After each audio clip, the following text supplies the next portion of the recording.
L'estime de soi, la confiance en soi, c'est très important. Mélissa, vous êtes coach de vie. Quelle est peut-être d'abord la différence entre estime de soi et confiance en soi ? Alors, parce que souvent on met un petit peu tout, donc je vais redire différentes notions. Tout d'abord, il y a l'amour de soi, c'est-à-dire le regard positif aussi qu'on porte sur soi, aussi bien sur ses qualités que sur ses défauts, que sur nos parts de lumière comme nos parts d'ombre.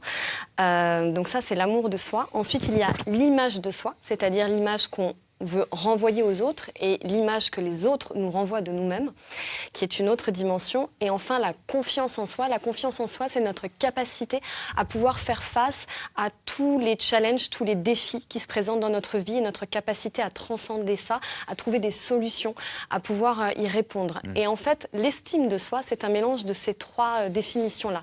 L'amour de soi, l'image de soi et la confiance en soi. Alors, très bien. Maintenant qu'on a bien la définition, il est quand même important de savoir comment la booster, cette confiance en soi. Oui, tout à fait.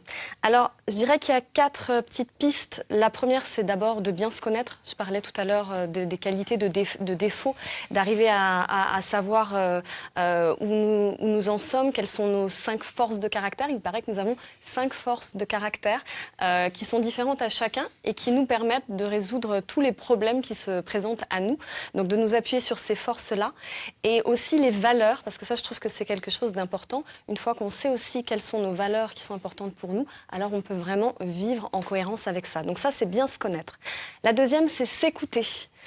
C'est important de s'écouter. On parlait tout à l'heure par rapport aux violences conjugales. Je pense que c'est important de s'écouter aussi quand quelque chose n'est pas en accord aussi avec soi. Et des fois, on est un petit peu dans la panique, la peur, on ne sait pas trop. Donc pour ça, la respiration est un outil fabuleux. Il y a de la méditation, de la sophrologie, tout ça qu'on peut faire pour vraiment arriver à pouvoir s'écouter et à être authentique.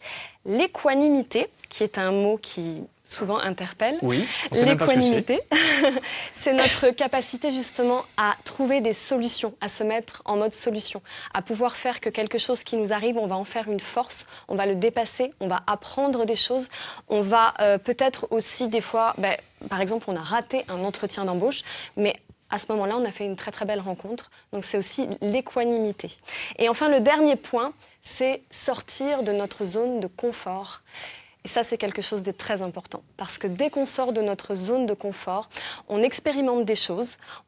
Finalement, on est capable de beaucoup plus de choses que l'on ne se croit capable de faire. Et quand on dépasse notre zone de confort, quand on fait ces sorties de zone, alors on engrange une expérience à l'intérieur de soi, ce qui nous rend fiers et ce qui nous donne la capacité de poursuivre. Alors, pour sortir de cette zone de confort, est-ce qu'on doit réaliser des exercices au quotidien ? Alors moi, j'en ai 3 à vous proposer, qu'on peut vraiment faire chacun chez soi. C'est vraiment 3 exercices assez faciles et pas faciles. On parlait d'école justement tout à l'heure. On parlait de la difficulté aussi que ça devrait pouvoir être enseigné à l'école. On va souvent mettre l'accent sur les mauvaises notes et pas sur les bonnes. Donc le premier exercice, c'est célébrer nos victoires.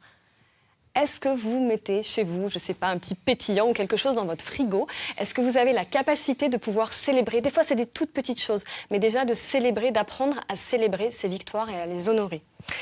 La deuxième chose, on parle toujours des victoires, c'est d'en noter 5 sur une feuille de papier. Ça, vous pouvez le faire, chacun peut le faire, les téléspectateurs peuvent le faire. Vous notez 5 choses pour lesquelles vous êtes les plus fiers d'avoir accompli dans votre vie. Vous les notez, vous les écrivez, vous mettez les détails et c'est ce qui va devenir un petit peu votre post-it géant de moments où vous avez justement eu cette confiance en vous et vous avez été capable de faire des choses. Et enfin, le dernier que j'ai expérimenté, et là je peux le dire, je l'ai expérimenté avec mes enfants et je trouve ça magique, très puissant.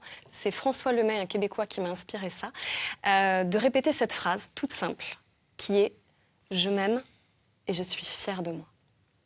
Et cette phrase-là, qui ne paraît rien, de la répéter 3 fois, vous allez voir, ça commence à chauffer, à faire quelque chose. Et si vous voulez booster encore l'effet, c'est de le faire en vous regardant dans la glace. Je m'aime et je suis fière de moi.